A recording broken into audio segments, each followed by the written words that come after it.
Hello, ninth standard. In my videos of social studies, we are working with the first lesson of history, and in that I already uploaded about 4 videos.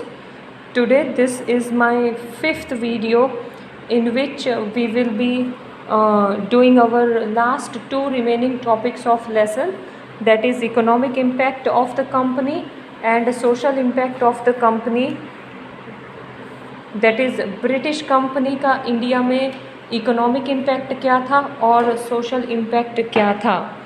Okay, now up till now we studied about किस तरह से अलग अलग governor general India में आए और उन्होंने किस तरह से काम किया, राइट. और अब ब्रिटिशर्स काफ़ी एरियाज़ में एक्सपेंड हो चुके थे क्योंकि 100 years हो चुके थे. So they were nicely expanded in all over India. So काफ़ी इंडिया उनके कंट्रोल में था. तो let us see what was economic impact on the company. We all know के ब्रिटिशर्स को ऑलरेडी दीवानी राइट्स मिल चुकी थी. दैट इज़ बेंगलोर साइड में तो बेंगलोर, बिहार एंड उड़ीसा में they can collect taxes from people for their prosperity, right. Let us begin. When we evaluate the 100 years of the company rule in India, we realizes that India, which had an inevitable position in the world in the previous centuries, became merely a country that produces raw material for England and the prospective market for goods produced in factories. So 100 years company rule कर चुकी थी और अब ऐसा था कि 100 years पहले पूरी दुनिया में India was at top most position for good income. But जब से ब्रिटिशर्स आए हैं तो इंडिया सिर्फ एक ऐसी जगह बनकर रह गया कि India simply supply raw material to England for their prosperity. उनकी इनकम ज़्यादा हो उसके लिए इंडिया में से रॉ मटेरियल ही लिए जाने लगे. Bengal exported cotton clothes, raw silk, sugar, jute, muslin in 1708 to 1756. But after the dual power policy, the glitter of the economic prosperity of Bengal faded. The dual power policy, Dvimukhi Shasan, was introduced for the first time in Bengal, whereby the power of the British of collecting revenue was with the British, while the responsibility of the people's welfare was with the Nawab. See, 1757 को battle of प्लाजी हुआ, right. We already studied. 1757 को battle of प्लाजी हुआ जिससे finally Britishers ने अपना rule expand करना शुरू कर दिया. लेकिन उस वक्त तक ब्रिटिशर्स बंगाल से ये चीज़ें एक्सपोर्ट करते थे. That is cotton cloth, raw silk, sugar, jute, muslin, ये सब वो लोग अपने कंट्री को एक्सपोर्ट करते थे so that to make finished product of these raw materials. लेकिन उसके बाद उन लोगों को जब डुअल पावर पॉलिसी मिला, डुअल पावर पॉलिसी मतलब क्या कि 2 पावर्स काम करेंगी.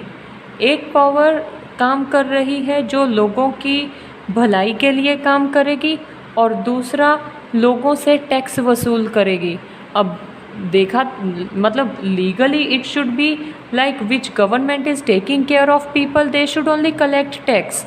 बट ब्रिटिशर्स ने क्या किया था, bye there subsidiary alliance system and all, they made nawabs to take care of people, but Britishers were collecting revenue from people.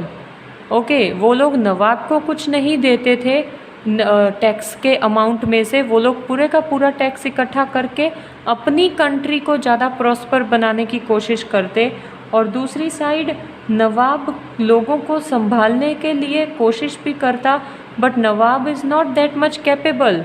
Because capable तो हो अगर उसको भी कहीं ना कहीं से अमाउंट मिले लोगों को सुविधाएं प्राप्त करवाने के लिए, right? Then I hope you understood the meaning of द्विमुखी शासन. द्वि मतलब दो, मुखी मतलब टू फेस शासन. That is, Britishers and Indians both were doing rule, but Britishers were collecting taxes and they have kept peoples responsible on Nawabs. Now let us continue. Thus, the British got power without any responsibility and the Nawab had the responsibility without any power. British के हाथों में power था लेकिन उनको जवाबदारी कोई नहीं थी. कौन कितना सफ़र कर रहा है, किसके घर में खाना बना नहीं बना, they were not worried about, they were only to collect their taxes. Whereas नवाब के शोल्डर्स पे रिस्पॉन्सिबिलिटी थी, उसको लोगों को देखना, लोगों का ध्यान रखने की उसके ऊपर जिम्मेदारी थी, लेकिन उसके हाथों में कुछ पावर नहीं था. Then this is known as subsidiary alliance system which ruined Bengal economically. So ये सब्सिडरी अलायंस है, पूरी की पूरी जो पावर है वो ब्रिटिशर्स के हाथों में होनी, लेकिन अगर किसी को कोई प्रॉब्लम है, उसका सॉल्यूशन लाना है तो वो नवाब करे. लेकिन नवाब के पास इनकम नहीं होगी तो from where nawab will also do solution. So this is subsidiary alliance system जिसने बंगाल को पूरी तरह से ख़त्म कर दिया था. The unfair revenue collection policy of the company made the Indian peasants and debtors. The British government imposed unfair taxes on the Indian cloth industries. They adopted various deceitful practices to ruin the prosperous Indian industries, because of which it completely collapsed. The Indian artist became poor.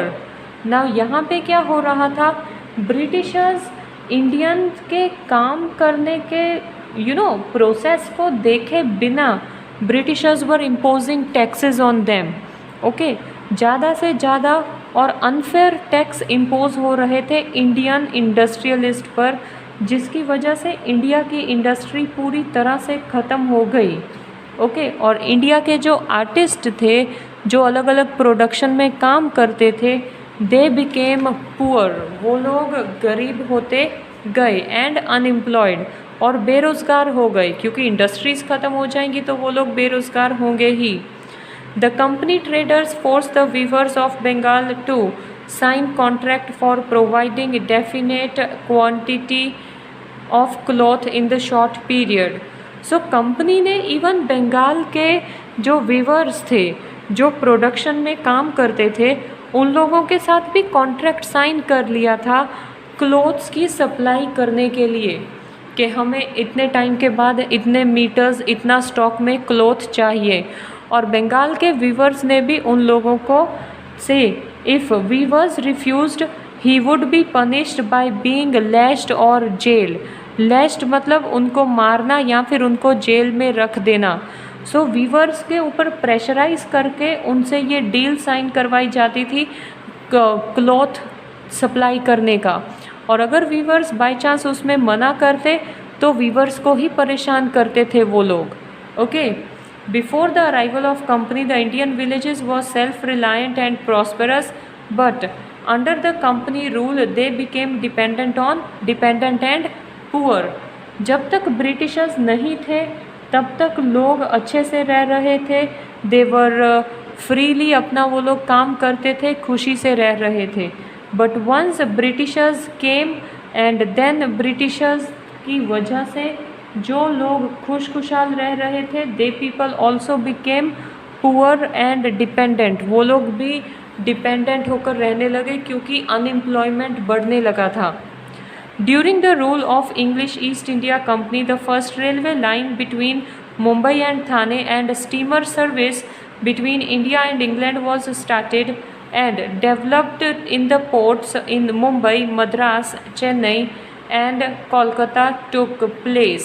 Okay, ports बना दिए गए. That is जिस तरह से railway station के stations होते हैं, उसी तरह से समुद्र के रास्ते से आएंगे तो एग्जैक्टली स्टॉप कहाँ पर होगा, वो शिप में से गुड्स कहाँ पे खाली होंगे, तो वो एरिया को डिसाइड किया and that became ports. Okay, तो मुंबई और थाने के बीच रेलवे लाइन चलाई गई एंड देन स्टीमर चलाया गया जो इंडिया से इंग्लैंड और इंग्लैंड से इंडिया बाय वाटरवे आने जाने लगा, जिसकी वजह से टाइम और ज़्यादा कम हो गया इंग्लैंड के लोगों के लिए इंडिया में आने के लिए। ओके, नाउ मतलब economic impact of companies rule was only for their plus point, they haven't thought anything good for Indian people. Okay, now let us see what was the social impact of companies rule. During the British administration, the spirit of freedom of speech and the thought developed among the people due to the development of newspaper. In the Indian society, certain wrong social customs, rites, rituals were prevalent during this time, like sati system, female infanticide, child marriage etcetera. Raja Ram Mohan Roy, Durga Ram Mehta, Balram ji Malabari etcetera were the stalwart whose role was instrumental in getting the laws passed with the help of Britishers. तो social impact थोड़ा अच्छा भी था Britishers के लिए, क्योंकि काफ़ी सारे ऐसे रिचुअल्स चल रहे थे इंडिया में which were not good at all. Child marriage, Sati system, female infanticide, काफ़ी ऐसे सिस्टम थे जो बिल्कुल भी अच्छे नहीं थे। तो ब्रिटिशर्स के साथ मिलकर राजा राम मोहन रॉय ने और दुर्गा राम मेहता और बहराम जी मलबरी ने फाइनली एक इम्पॉर्टेंट रोल प्ले किया, जिसकी वजह मतलब along with Britishers they finally announced to ban all these systems. Okay, sati system, female infanticide, child marriage, ये सब कुछ करना इंडिया में बंद हो जाए, ये काम किया गया। एंड दूसरा अच्छा डेवलपमेंट था लोगों तक न्यूज़ पहुंचाने का, that is newspaper. Okay, as the administrative framework in India was anglicised, there was the demand for the people with knowledge of English. अब ये भी है क्योंकि इंडिया का काफ़ी जो वर्क था वो इंग्लिश में ही चल रहा था, ब्रिटिशर्स चला रहे थे, तो they are speaking completely English and India में तो किसी को इंग्लिश आती ही नहीं थी। तो फाइनली इंडिया में इंग्लिश की नॉलेज स्प्रेड हो, उसका डिमांड होने लगा। English education is to be imparted in India due to Lord Macaulay's endeavours. तो लॉर्ड मकाउले की वजह से इंडिया में इंग्लिश एजुकेशन डिपार्ट होने लगा। हमने अर्लियर स्टडी किया था, डलहाउजी ने इंग्लिश लैंग्वेज इम्पॉर्टेंट है इंडिया में वो बताया। ये नहीं लिखा कि इंडिया में उसने इंग्लिश लैंग्वेज को शुरू किया या उसने टीचिंग शुरू की। Okay, he only just had this idea कि if India has to remain under Britishers तो they should even know English, so that Britishers क्या बोलते हैं वो इंडियंस को समझ आए और इंडियंस को क्या बोलना है वो ब्रिटिशर्स को समझ आए। So English education finally spread होने लगा, वो लॉर्ड मकाउले की वजह से ही होने लगा। Further, as recommended by Charles Wood, universities were established in Mumbai, Madras and Kolkata. Mumbai, Madras और कोलकाता में अब यूनिवर्सिटीज़ बना दी गई थी, दैट इज़ एजुकेशन सिस्टम में भी इंग्लिश इंट्रोड्यूस कर दी गई थी। The whole class of people with knowledge of English developed because of English education. With the passage of time, this group made demands for social reforms and gave momentum to the process of reforms. जैसे जैसे India के लोगों को English की knowledge होने लगी, वैसे वैसे they finally started becoming more update about Britishers work. And जैसे जैसे the people started becoming more update about Britishers' work, they people gave good achievement to the process of changes. जो भी बदलाव लाने थे सोसाइटीज़ में तो वो अच्छे बदलाव हुए by learning English. Now, overall conclusion of this lesson, thus the East India Company came to India being allured by the prosperity and trade opportunity. The company rule in India produced certain goods and bad results in the political, economic, social and cultural field. The company adopted the policy of making England prosperous at the cost of India, and reforms as they made in the administration of their own interest indirectly proved to be beneficial for India also. Company ने most of the time अपने फ़ायदे के लिए ही काम किया है. Company ने काफ़ी अच्छे और काफ़ी नेगेटिव रिज़ल्ट दिए हैं गवर्नमेंट सेटअप करने में, अर्निंग बेस पर, सोसाइटी बेस पर और लोगों के लाइफस्टाइल पर. There are so many positives and negatives seen that is done by company. Now company ने जो भी पॉलिसी अडॉप्ट की थी, those policy was adopted to make England prosperous at the cost of India. But कहीं ना कहीं वो policies जो बनाई थी वो डायरेक्टली और इनडायरेक्टली इंडिया के लिए भी हेल्पफुल रही. That is telephonic system, communication system, railway हो गया, स्टीमर हो गया, न्यूज़पेपर हो गया. ये सारी जो चीज़ें हैं वो आज भी इंडिया को एक दूसरे के साथ कनेक्टेड रखने में काम करती हैं. सो ये सारी चीज़ें ब्रिटिशर्स ने अपने फ़ायदे के लिए बनाई थी. But after 200 years when Britishers went away, they haven't took these things permanently with them. These things were left out along in India itself, and so India got benefited with these inventions of Britishers in India. Okay, so this was your lesson number 1 of history. Now you have to do question answers in your notebook. You all have to make one separate notebook in which you are supposed to write question as well as answers. Here are questions. Now answers of all these answers you can find it from textbook itself.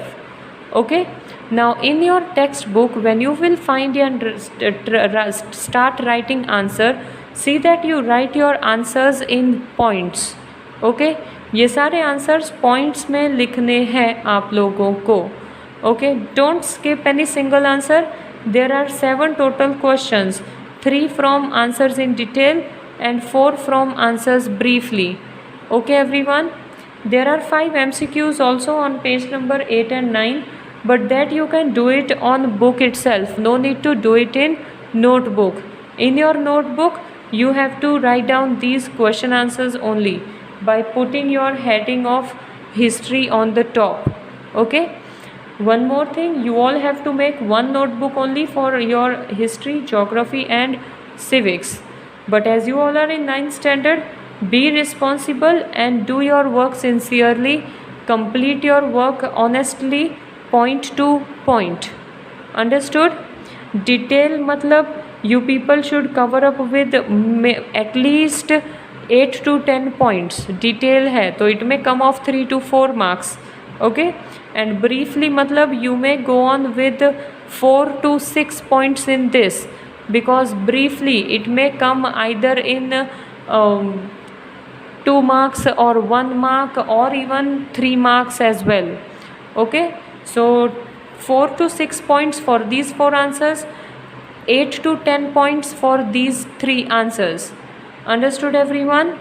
Okay, I will put a picture of these question answers also along with this video, but if you can see it clearly you can just go through these questions from this video itself. Okay everyone, please see that this is my 5th video for this lesson. Go through all the videos, read once the whole lesson on your own, understand each and every topic properly, understand about working of all governor generals and all, and then in your new separate notebook make it of SS notebook and write these question answers. Okay everyone, bye bye, take care.